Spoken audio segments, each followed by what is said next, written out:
عمری رحمہ اللہ کی تحقیق ہے، اس کی پہلی جلد کے اندر یہ موجود ہے۔ ابن کثیر رحمہ اللہ کہتے ہیں یہی جمہور کے نزدیک بھی مشہور ہے، یہ ابن کثیر رحمہ اللہ کا قول ہے۔ البدایہ والنہایہ جلد نمبر 2 صفحہ 211 کے اندر وہ اس کو ذکر کرتے ہیں۔ ڈاکٹر ضیاء الرحمن اعظمی، جن کی آخری تحقیق کہہ سکتے ہیں آج کل، آپ نے اسے ذکر کی ہے، بہت سارے اقوال ہیں جیسا کہ میں نے ذکر کیا، لیکن انہوں نے اپنی کتاب الجامع الکامل کے اندر 12 ربیع الاول کا تذکرہ کیا ہے۔ کہتے ہیں محمد ابن اسحاق کے حوالے سے، ولد رسول اللہ صلی اللہ علیہ وسلم یوم الاثنین لاثنتی عشرۃ لیلۃ خلت من شہر ربیع الاول عام الفیل۔ کہتے ہیں محمد ابن اسحاق کے حوالے سے کہ رسول اکرم صلی اللہ علیہ وسلم کی ولادت 12 ربیع الاول کو ہوئی، ماہ ربیع الاول کے اندر، عام الفیل یعنی ہاتھی والے سال۔ اور کہتے ہیں سیرہ نبویہ کے اندر موجود ہے، سیرہ نبویہ ابن ہشام جلد نمبر 1 صفحہ 294 میں موجود ہے۔ یہ انہوں نے حوالہ دے دیا ہے، اشارہ کیا ہے، تو میں نے دیکھا کہ اس جلد پہ موجود ہے، فلاں صفحہ پر موجود ہے۔ خود ان کی کتاب الجامع الکامل الشامل کے اندر جلد نمبر 8 صفحہ 11 پہ انہوں نے یہ بات کہی ہے۔ تو انہوں نے بھی گویا کہ اسی پر دھیان دیا ہے کہ جو مورخین کے مابین، سیرت نگاروں کے مابین مشہور قول ہے وہ یہی ہے۔ اور اگر سند کے اعتبار سے کسی کے قول پر اعتماد کریں تو دکتور اکرم ضیاء عمری، جنہوں نے شاید اس دنیا کے اندر پہلے محقق ہیں کہ سیرت کے واقعات کو حدیث کے منہج پر چیک کرنے اور اس کی تحقیق کرنے کا بیڑا اٹھایا انہوں نے، اور بہت بڑے پیمانے پر کام کیا، اور اپنے بہت سارے شاگردوں کو انہوں نے اس میدان میں راستہ دکھلائی، دکتور اکرم ضیاء عمری رحمہ اللہ۔ اور انہوں نے لکھا ہے کہ وہ 12 ربیع الاول ہے، یعنی سند کے اعتبار سے اگر دیکھا جائے تو۔ ایک بات میں بتلاؤں، محمود پاشا فلکی کی تحقیق جو 9 ربیع الاول کی ہے، ان کے تحقیق کے بعد تقریباً سارے لوگوں نے اسی تحقیق کو لی ہے۔ جتنے لوگوں نے اپنی کتابوں میں لکھا ہے سب کا مرجع محمود پاشا فلکی کی تحقیق ہے۔ یہ میرا اپنا خلاصہ ہے، میرے اپنی تحقیق کی، کہ لوگ 9 ربیع الاول کہاں سے لائے ہیں۔ سید سلیمان منصور پوری سے لے کر کے صاحب رحیق المختوم تک سارے لوگوں نے محمود پاشا فلکی کی تحقیق پہ عمل کیا ہے، اور اس پر انہوں نے اعتماد کیا ہے۔ انہوں نے ایک کیلنڈر تیار کیا ریاضی کے حساب سے، اپنے دور سے لے کر کے رسول اکرم صلی اللہ علیہ وسلم کی پیدائش تک، میلادی مہینہ عیسوی سال کا کیلنڈر آگے بھی بنایا جا سکتا ہے، پیچھے بھی بنایا جا سکتا ہے، آج کی تاریخ اگر آپ کو معلوم ہے تو۔ لیکن عربی تاریخ نہ تو ایک دن پہلے آپ بتا سکتے ہیں، اور ایک سال کی تاریخ آپ بھول جائیے تو آپ تاریخ نہیں بتا سکتے ہیں۔ ایک دن پہلے عربی تاریخ آپ نہیں بتا سکتے ہیں۔ روزہ آج سے شروع ہوگا یا آنے والے کل سے شروع ہوگا، یعنی شعبان کا مہینہ 29 ہی رہے گا یا 30 پورا ہوگا، آپ 28 تاریخ کو بھی نہیں بتا سکتے، ایک دن 2 دن پہلے نہیں بتا سکتے۔ ایسے ہی سال بھر اگر عربی تاریخ لکھنا کوئی چھوڑ دے تو کیسے کیلنڈر بنائے گا؟ اس کو کیسے پتا کوئی دے گا کہ رمضان کا مہینہ ایک گزرے ہوئے سال میں 29 ہی دن کا تھا؟ کوئی کیسے بتلائے گا کہ شعبان کا مہینہ 29 کا تھا کہ 30 کا تھا؟ جبکہ عیسوی سال اس کے مہینوں میں یہ مسئلہ نہیں ہے، ہر مہینے کا دن پہلے سے متعین ہے۔ تو اگر کوئی شخص اس کی تحقیق کرے تو عیسوی اعتبار سے کیلنڈر تیار کر سکتا ہے، لیکن عربی سال کا کیلنڈر اگر لکھا نہیں گیا ہے تو ماضی کا کیلنڈر وہ کیسے تیار کرے گا؟ ہر مہینے کو کیسے متعین کرے گا کہ عربی کا مہینہ مثال کے طور پر گزرے ہوئے سال میں محرم 29 کا تھا، آنے والا سفر 30 کا تھا، پھر اس کے بعد ربیع الاول 29 کا تھا، پھر اس کے بعد ربیع الثانی اتنے کا تھا؟ وہ کیسے بتا سکتا ہے؟ یہ تو سب غیبیات سے متعلق ہے اگر آپ نے لکھا نہیں ہے تو، اور اس میں حساب کیسے کام کر سکتا ہے؟ اچھا، دوسری بات، تحقیق کرنے کے بعد جب لاسٹ میں پہنچتے ہیں تو عیسوی سال میں مہینے میں اختلاف ہو جاتا ہے تاریخ میں، کوئی 20 بتلاتا ہے اور کوئی 23 بتلاتا ہے۔ یہ ان کے مابین اختلاف ہے جو اس کے قائل ہیں کہ 9 ربیع الاول ہے۔ پھر ان میں یہ اختلاف ہے کہ وہ اپریل کی کون سی تاریخ تھی، کسی نے لکھا ہے 20، کسی نے لکھا ہے 13، 23۔ اب ڈاکٹر ضیاء الرحمن اعظمی رحمہ اللہ کو میں دیکھتا ہوں کہ انہوں نے لکھا ہے 23، اور بہت سارے لوگوں نے لکھا ہے 20، تو یہ 20 اور 23 میں اختلاف کیسے ہو گیا؟ تاریخ تو ایک ہے۔ اس کا مطلب کہ اس عیسوی تاریخ کو عربی کے اعتبار سے منطبق کرنے میں غلطی ہو رہی ہے۔ تو جتنے لوگوں نے بعد میں تحقیق کی ہے وہ محمود پاشا فلکی، ماہر فلکیات کے تحقیق پر عام طور پر لوگوں نے اعتماد کیا ہے۔ اچھا، ایک چیز اور میں یہاں کہوں گا، وہ یہ ہے کہ سیرت یا تاریخ کے تحقیق کا یہ طریقہ کہ اسے کیلنڈر بنا کر کے پیش کیا جائے، کیلنڈر بنا کر کے تحقیق کریں۔ غزوہ بدر کب ہوا، غزوہ احد کب پیش آیا، نبی کریم صلی اللہ علیہ وسلم کے دیگر واقعات کب پیش ہوئے، آپ کی شادیاں کب ہوئیں، جتنی چیزوں کی تحقیق ہوتی ہے عام طور پر مورخین سیرت نگاروں نے، متقدمین نے جو لکھا ہے اسی پر اعتماد کیا جاتا ہے، اسی کو ریسرچ کیا جاتا ہے۔ یہ خالی نبی کریم صلی اللہ علیہ وسلم کی ولادت کا مسئلہ نہیں ہے کہ اس کے لیے کیلنڈر تیار کر کے اور اسے پیش کیا جائے، عام طور پر تحقیق کے وقت سندوں ہی پر بحث کی جاتی ہے۔ تو دکتور اکرم ضیاء عمری رحمہ اللہ جو کہتے ہیں کہ اگر دیکھا جائے تو سندیں تو سب کمزور ہیں، لیکن اس میں کم کمزور سند جس کو کہہ سکتے ہیں آپ وہ 12 ربیع الاول کی ہے، اسی کو انہوں نے راجح قرار دیا ہے۔ اور 12 ربیع الاول کو میں نے بتلایا کہ بہت سارے لوگوں نے لکھا ہے، آپ اس کو دیکھ سکتے ہیں البدایہ والنہایہ کے اندر، تہذیب السیرہ ابن ہشام کے اندر، اور اسی طریقے سے ڈاکٹر مہدی رزق اللہ نے بھی ذکر کی ہے، انہوں نے بھی سیرت کی کتاب لکھی ہے کتاب السنت کی روشنی میں۔ کتاب کا نام ہے السیرہ النبویہ فی ضوء المصادر الاصلیہ، صفحہ نمبر 109 پر السیرہ النبویہ ارد وقائع تحلیل، اس کے اندر بھی موجود ہے۔ الدرر المضیہ فی السیرہ النبویہ صفحہ 14 پہ موجود ہے، عبدالغنی مقدسی کی کتاب ہے۔ ان سارے لوگوں نے 12 ربیع الاول ہی کو راجح قرار دیا ہے اور اس کو انہوں نے نوٹ کیا ہے اور اس کو ذکر کیا ہے۔ 9 ربیع الاول میں نے کہا تھا میں 2 قول ذکر کروں گا۔ کہتے ہیں کہ من حیث الواقع، مشہور اور جمہور، یہ 2 قول یاد، 2 باتیں یاد کر لیجئے۔ جمہور اس کے قائل ہیں اور مشہور یہ ہے کہ وہ 12 ربیع الاول ہے۔ کہتے ہیں 9 ربیع الاول کہا جاتا ہے کہ من حیث الواقع، حقیقت کے اعتبار سے یہی قول راجح تر ہے۔ ماہر فلکیات محمود پاشا فلکی نے اس قول کو راجح قرار دیا ہے، یہ ان کی اپنی تحقیق ہے، میں نے بتلا دیا آپ کو۔ نیز ان کا کہنا ہے کہ جس سال نبی صلی اللہ علیہ وسلم کی پیدائش ہوئی ہے اس سال ربیع الاول کے مہینے میں سوموار کا دن 12 ربیع الاول کو نہیں 9 ربیع الاول کو پڑتا ہے، یہ ان کی اپنی تحقیق ہے، میں نے بتلایا۔ اور محاضرات تاریخ الامم الاسلامیہ جلد نمبر 1 صفحہ 62 کے اندر یہ موجود ہے۔ اور بہت سارے لوگوں نے اس قول کو ذکر کی ہے،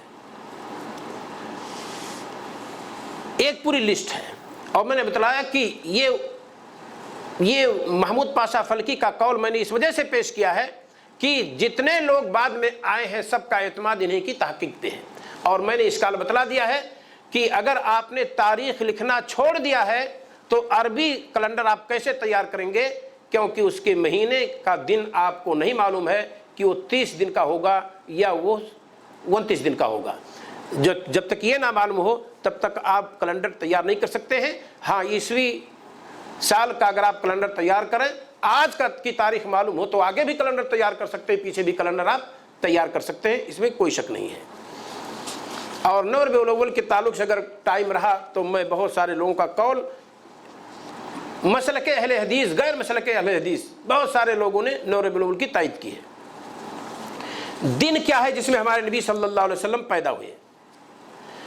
سوموار کا دن ہے، اس میں اختلاف کسی کا نہیں ہے، اور اختلاف نہ ہونے کی وجہ ہے کہ صحیح حدیث اس میں موجود ہے۔ صحیح مسلم کی روایت ہے، اللہ کے رسول صلی اللہ علیہ وسلم سے پوچھا گیا کہ سوموار کا روزہ آپ کیوں رکھتے ہیں؟ تو آپ نے فرمایا فیہ ولدت و فیہ انزل علیہ، اس دن میں پیدا ہوا ہوں اور اس دن میرے اوپر نازل ہوا، یعنی مجھے نبی بنایا گیا ہے۔ تو گویا کہ نبی کریم صلی اللہ علیہ وسلم سوموار کے روزے کا اہتمام کرتے تھے، اس کی وجہ یہ بھی ہے کہ آپ کی پیدائش ہوئی تھی۔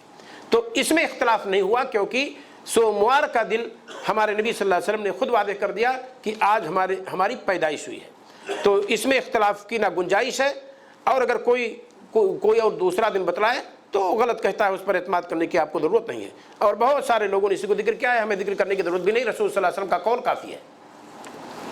آپ صلی اللہ علیہ وسلم کی تاریخ پیدائش میں بہت سارے اقوال ہیں، میں نے بتلایا کہ اگر وقت رہا تو میں ذکر کروں گا انشاءاللہ، کیونکہ ٹائم بہت کم ہے۔ یہ موجودہ دور میں جو ہم نبی کریم صلی اللہ علیہ وسلم کی تاریخ پیدائش کی مناسبت سے محفل دیکھتے ہیں، آپ کے اس پیدائش کا اہتمام دیکھتے ہیں، تاریخ پیدائش کا کہاں سے شروع ہوا، کس نے شروع کیا؟ مکہ سے شروع ہوا، مدینہ سے شروع ہوا، ہند و پاک سے شروع ہوا، کہاں سے شروع ہوا؟ سب سے پہلے اس کا موجد کون ہے؟ معز لدین اللہ،